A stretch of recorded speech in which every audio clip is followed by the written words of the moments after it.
buenas noches, amigos de Comuniqué. Bienvenidos al primer programa de esta temporada rumbo a las elecciones 2018. Estaremos con usted acompañando toda la información de las campañas, el análisis, las críticas y, por qué no, las sugerencias a las campañas. Y se encuentran conmigo don Bernardo Laris. ¿Cómo estás, Bernardo? Qué gusto Eduardo, que estés aquí. Te agradezco. Gracias por la invitación, amigos del auditorio. ¿Repites esta temporada? Repito que como candidato, nunca he sido candidato, nunca he estado como analista. Ay, te agradezco. ¿Por qué nunca has sido candidato, de veras? Porque nunca he estado en la política. Así de sencillo. ¿Y no te lo han propuesto? No. Es más, mi papá comentaba cuando empecé a entrar a los medios, me decía, recuerda que las concesiones son comerciales, no políticas. Sí, me queda muy claro. Buen consejo. Y viera que le sabía eso a tu papá, ¿no? O sea, que ahí traes escuela. Y Elmer Rodríguez, ¿cómo estás? Muy bien, Eduardo, Bernardo, gusto en saludarlos. Muchísimas gracias por la invitación. Saludos a todo el auditorio. Y bueno, pues, ¿cómo ven este arranque de campañas, Bernardo? Estamos en semana de Pascua todavía, ¿no? Y todavía se nota. Ahorita están los candidatos todavía en el puerto. Tratando de, yo creo que amarrar todo el proyecto de la campaña. O sea, hay que recordar que muchos de los candidatos no tuvieron el mes y medio de silencio para prepararse, sino que se enteraron que iban a ir una semana antes, apenas unos días antes. Entonces, en ese momento tienen que armar a sus equipos, capacitarse y sobre todo proyectar muy bien sus finanzas, porque el INE les va a contabilizar todo. O sea, un meeting tiene un costo. O sea, tengo entendido que llega el INE y dice, pues más o menos hicieron esto y por lo que veo esto costaría tanto. Entonces, si no te lo reportan con documentación, el INE le pone un precio. Y si te pasas a final de cuentas de lo que tienes como límite, te pueden echar para afuera, así hayas ganado. Entonces yo creo que ahorita están también midiendo todo el proyecto de campaña, ¿sí?, para que la parte de finanzas les vaya a cuadrar, porque si arrancan ahorita muy fuerte, al final, si se pasan, pues no van a poder hacer cierres. Bueno, esa es una impresión. No, pero es que además en la cuestión financiera se las ponen de veras difícil a los candidatos, porque tú, como bien mencionas, un meeting llega alguien del INE, y dice, bueno, pues esto costó, no sé, por decir al aire algo, costó 10,000 pesos. De esos 10,000 pesos, a ver quiénes están. Pues estaba el candidato al Senado, le cargamos un 30%, estaba el candidato a diputado, es otro 20%, estaba el candidato a gobernador, es otro 20%, y estaba el candidato a alcalde, es el resto. Entonces, se los van dividiendo en porcentajes. Entonces, el simple hecho de que un candidato a diputado federal salga a caminar con que dé un paso con el candidato a diputado local ya le costó. Exacto. En las últimas elecciones, o sea, me hablaba a mí, por decir, el candidato a gobernador, o no a mí. Imagínense que yo fuera candidato a diputado, ¿no? Sí. Y no, entonces me estás destapando. Sí te hablabas, ¿no?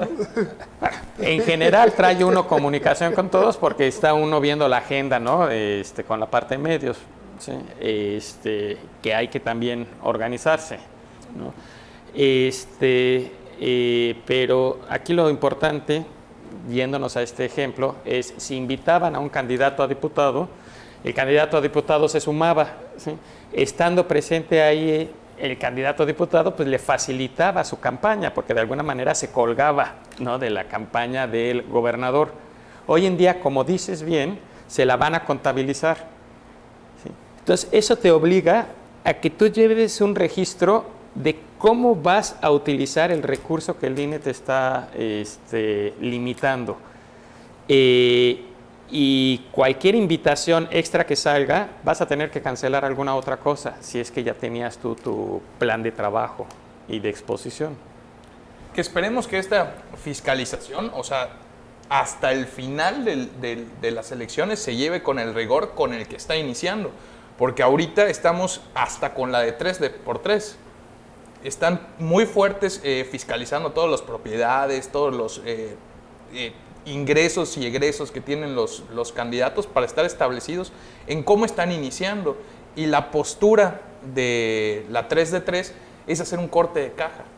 O sea, que nuestros candidatos ahorita nos digan, bueno, yo estoy empezando mi carrera política, ya sea para presidencia, para gobernador, en todos los campos que en esta elección se juegan, y hacen un corte de caja. Entonces, con esto están iniciando, y quien quede, vamos a ver cómo acaba. No solo en las elecciones, sino cuando acabe el corte, las elecciones, otro corte de caja. Cuando acabe el mandato, otro corte de caja. Y ahí podremos ver si las propiedades y los ingresos que tuvo los candidatos van acorde a los ingresos que hayan tenido durante todo su puesto político y del inicio de campañas. Pues mira, a mí... A ver, habla, porque es interesante lo que quieres decir. A mí me van a acusar de todo lo que quieran, pero la verdad a mí me parece una payasada, porque ya existía el control. Lo que hacen falta no son leyes, las leyes ahí están, lo que hace falta es cumplirlas. Pero yo creo porque ya había una declaración patrimonial de todos los funcionarios que están obligados a presentarla para poder hacer este contraste que dices entre cuál es su patrimonio, cuándo entran y cuándo salen. El problema está en que quien lo evalúa es el propio gobierno. Sí, y esta iniciativa de 3x3, 3 de 3. 3 de 3, Sí, 3 de 3. es una iniciativa de la sociedad civil, ¿sí? Sí. O sea, de las organizaciones de la sociedad civil, y lo que quiere es justamente llevar un control independiente del que lleva el gobierno, ¿sí? O que lleva el Estado. No es una situación 100% obligatoria, por así decirlo. El costo no es obligatoria de no hacerla. Costo, sí es, por eso digo, o sea, no es obligatorio, pero el costo político de no hacerla. ¿Tú recuerdas quién fue el político que pidió que en su declaración patrimonial, que están obligados, la de ley, que están obligados a presentar, pidió que no se hiciera pública? Porque el problema es ese, que se hace pero no se hace público. Pidió que no se hiciera pública por la seguridad de su familia. Pues yo creo que son varios. O sea, pues así tendrán al país, ¿no? Sí. Bueno, entonces yo creo que... De alguna manera, en general, a nadie nos gusta. Pues, ¿qué es lo que le pedimos a nuestros hijos en cuestión de redes? ¿Sí? No pongas cosas personales. ¿Por qué? Porque no sabes a quién llega esa información, ¿sí? Cómo la vaya a captar, ¿sí? Y qué se le pueda ocurrir. Generalmente se hace tratando de cuidarlos, de no meterlos en una cuestión de abuso sexual. Pero de ahí, ábrete a todo lo demás. O sea, sí, la exposición te genera un peligro. Ahora, acá lo que se dice es, tú quieres ser funcionario público, quieres estar en la vida pública, transparenta las cosas. Por otro lado, tocaste un tema, yo creo que importantísimo, el de las leyes y el cumplimiento de las leyes. O sea, uno de los grandes temas para esta campaña es el Estado de Derecho. ¿México vive un Estado de Derecho, sí o no? En ese sentido, hay un artículo muy bueno del magistrado Cosío Villegas en el libro ¿Y ahora qué?, que es un compendio de trabajos en el que participan pues varios intelectuales, entre ellos Héctor Aguilar Camín. Entonces, este trabajo de Cosío Villegas, que si algo sabe él es de cuestiones de leyes, dice, el gran problema en México es que ya lo inundamos de leyes, ¿sí? Entonces, hay leyes que se contraponen, y eso hace que quien tiene dinero y acceso a buenos abogados, pues expone las cosas de tal manera que un juez queda condicionado a darles la razón, porque argumentan correctamente. Tal ley dice esto, tal ley dice esto, y entonces significa esto, por lo tanto me están afectando en esto y solicito esto. Pues es cierto, pues es cierto, pues es cierto, pues tiene la razón, va. Sí. Pero luego había otra ley que decía lo contrario, Pero si el que se estaba defendiendo no tiene dinero para defenderse, pues ya bailó, ¿sí? Y en ese sentido se ha perdido el Estado de Derecho. Entonces yo creo que también uno de los grandes problemas que traemos en casi todas las áreas en el país es el exceso de leyes. Empezamos con ciertas leyes, pero aprendimos a brincárnoslas. Entonces le pusimos más candados y más candados y más candados. Y ahora hemos caído en verdaderos excesos. Sí, que quien los cuida queda fuera de la jugada en todos los aspectos, en el ámbito que te quieras mover, político, económico, de las organizaciones de la sociedad civil, ciudadano, común y corriente como nosotros. Luego ponen ahí un encargado. Gracias a tu programa ya no soy común y corriente. Gracias a tu presencia, este programa ya no es común y corriente. No, pero luego ponen ahí gente encargada de combatir la corrupción. Y cuando esta persona denuncia a alguien por corrupto, lo corren. Entonces, pues yo creo que no hacen falta más leyes, sino ejecutar las que ya hay. La ley electoral es increíble. Es un libro de este tamaño. La mitad está dedicada a la fiscalización.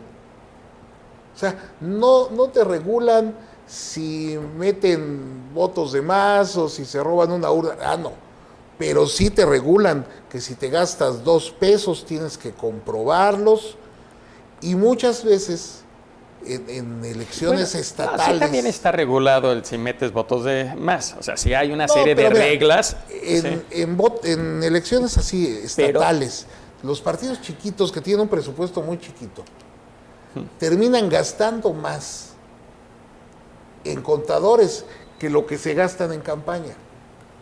Pero también tenemos que tener en cuenta que sí está regulado todo lo demás, a lo mejor en una perspectiva somera de primera instancia decimos, ok, todo se va a la fiscalización, pero tenemos que también tener en cuenta que nosotros como ciudadanos lo que más exigimos es la rendición de cuentas, y la rendición de cuentas tiene el tema muy aparejado a cuánto es el dinero que se gastan en las campañas, qué hacen, de dónde vienen, por qué tanto dinero.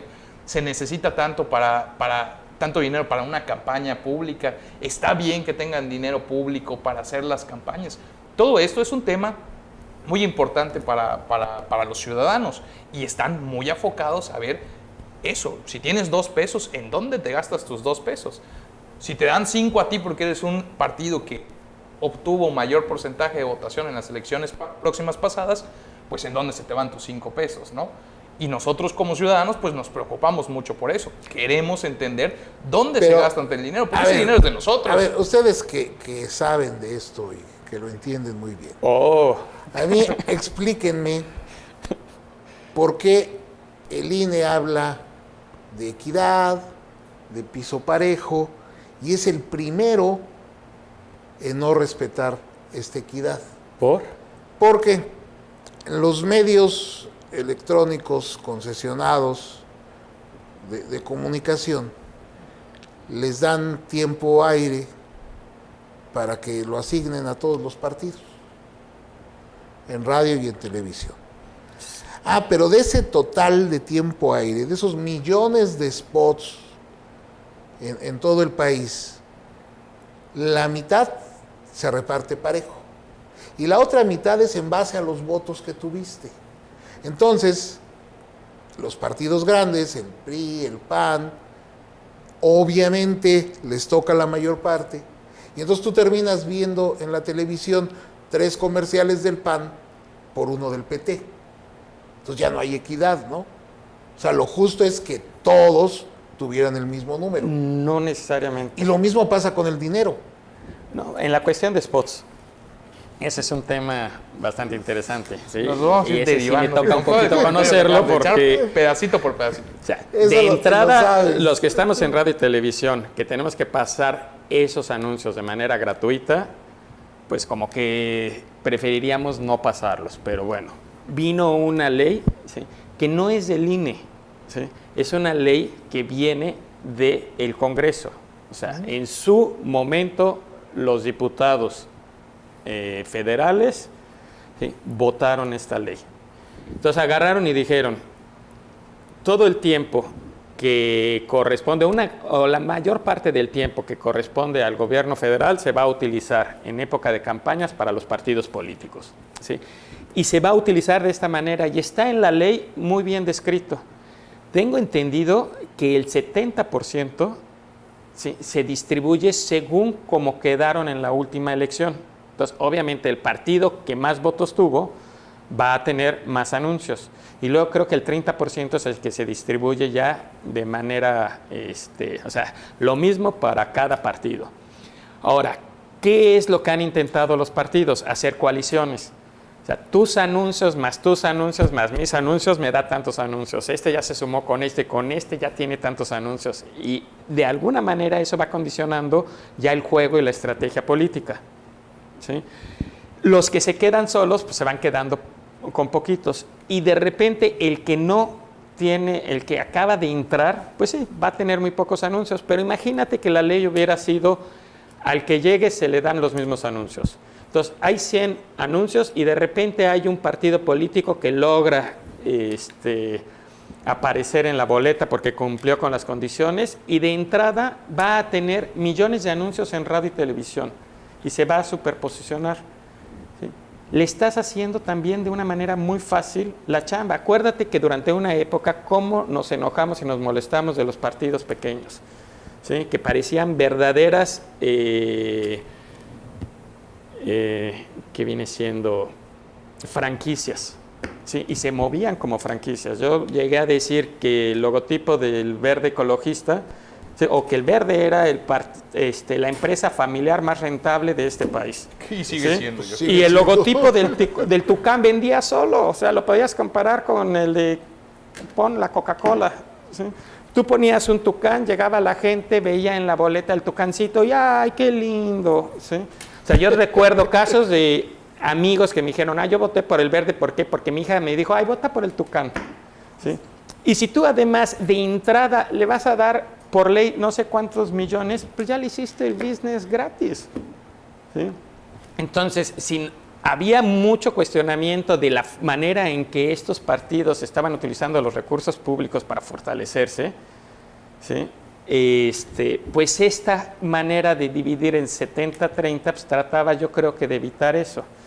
Ahora, creo que hay que replantearnos todo hoy en día. Sí, pero el gran problema que trae el país es que detectas un problema. Entonces, hay que modificarle esto. Entonces, afectas esto. Como estamos llenos de leyes, y entonces a los que no les gusta esto, se ponen virulentos y a través de las redes te mientan la madre, ¿sí? Entonces, hoy en día, el que propone cualquier cosa va a recibir mentadas de madre. Así de jodido estamos. Sí, te crucifican en las redes. Hay algo que dice Bernardo que es muy cierto. Al haber tantas leyes, obviamente todas se entrelazan porque hacen un conjunto, el Estado de Derecho del que tocábamos hace rato, la idea. Pero de la ley que decías acerca de los spots, surge otra que también replantea el financiamiento hacia los partidos políticos. Porque si bien por la ley se acordó que iban a haber tiempos de televisión sin costo para los partidos políticos, ¿por qué el presupuesto asignado en elecciones pasadas no bajó, sino aumentó? Era el espíritu de la ley. Exactamente. Que generalmente ha pasado eso. El espíritu de la ley, ¿sí?, es tal y por tanto sale esta nueva ley. Y luego pasa el tiempo y te das cuenta que esa ley está funcionando de una manera muy distinta o está trayendo consecuencias diferentes a lo que era el espíritu de la ley. ¿Por qué? Porque en general ya también se nos volvió como costumbre a los mexicanos. Soñamos, ¿sí?, comportarnos bien, pero nos andamos portando mal. Y también tenemos memoria. Oye, todos y en toda parte. O sea. y tenemos memoria a muy, muy, muy cortísimo plazo. O sea, porque todavía en septiembre estábamos diciendo cómo el INE puede solicitar tanto presupuesto para los partidos políticos y qué va a pasar con la reconstrucción de los estados que sufrieron el sismo y bla, bla, bla, bla, bla. Y se nos olvidó. Y ahorita se quedó esa cantidad. Y estamos, pues ya, no tocamos ese tema y seguimos con el financiamiento que estaban diciendo en septiembre y ya se está utilizando. Sí, fue puro cuento eso de que iba a regresar el financiamiento. Sí, ahí ya ahora salió un amigo a decirnos censura. No, censura no es consejo. A él lo van a multar. No, y es que luego nos metemos con las ideas porque surge un montón. Por ejemplo, estaban con esto para ahorrar el presupuesto de campañas, que Enrique Ochoa, presidente nacional del PRI, dijo que se acaben los plurinominales. ¡Boom! Es el primero en la lista de plurinominales para esta elección. Son incongruencias que tienen relación directa con los No, financiamientos. lo que puede ser es, con de oigan, dónde sale yo el dinero. propongo que se acaben los plurinominales. ¿Sí o no? No. Ah, perfecto, pues voy yo. Tampoco no lo veo tan incongruente. O sea, también hay que ser pragmáticos. Eso que ¿Mande? dice que si quitan no sé cuántos plurinominales se ahorran un 20% del presupuesto. Eso es bien sencillo. Si de ahorrar se trata, recorten el sueldo a la mitad, a los 500 y se ahorran la mitad del presupuesto, Pues ¿no? igual, si quieren, es está mucho allá. más fácil. Pero bueno, creo que nos tenemos que ir, porque ya nos están haciendo muchas señas allá. Ah, entonces no era censura, era ya se No, van. Ya se van, ya córtenle. Bernardo, te agradezco muchísimo Eduardo, que nos estés acompañando en esta nueva temporada te agradezco. del la programa. invitación. Aquí vamos a estar cada 8 días. Seguro aprenderé mucho y espero que también los amigos del auditorio por lo menos se diviertan. Por lo menos eso sí. Elmer, muchas gracias. Gracias a usted por su sintonía. Nos vemos por ahí, en algún lugar.